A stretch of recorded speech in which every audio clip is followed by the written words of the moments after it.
Tapos na ang maliligayang araw ng pagre-recycle ng mga nasabat na iligal na droga.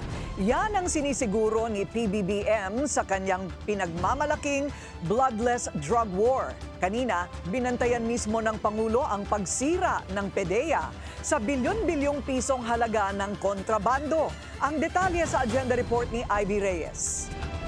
9.48 billion pesos o 1.5 tons na droga ang sinunog ng Philippine Drug Enforcement Agency sa Kapaz, Tarlac, alinsunod sa utos ng Pangulo sa inspeksyon nito kahapon sa PDEA headquarters. Kasama riyan ang higit 1,300 kilos ng floating shabu na nakumpiska ng PDEA.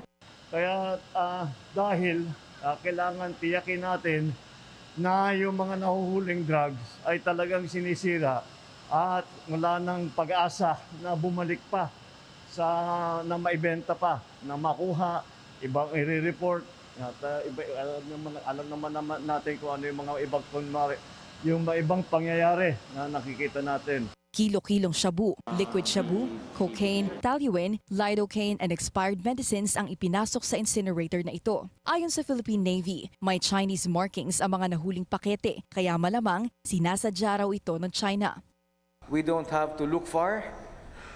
From the side of law enforcement, they look for evidence. On the military, we look for indicators.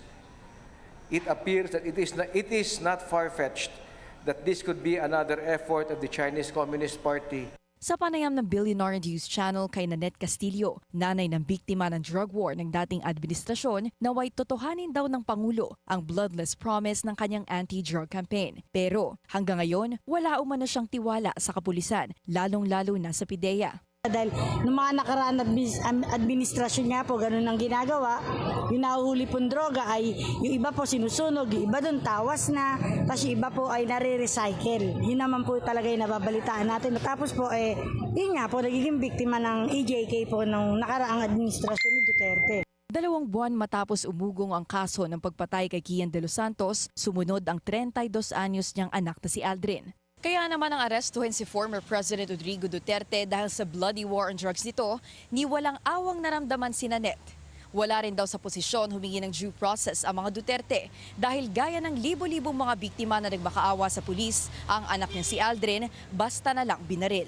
Para sa agenda, Ivy Reyes, Billionaire News Channel.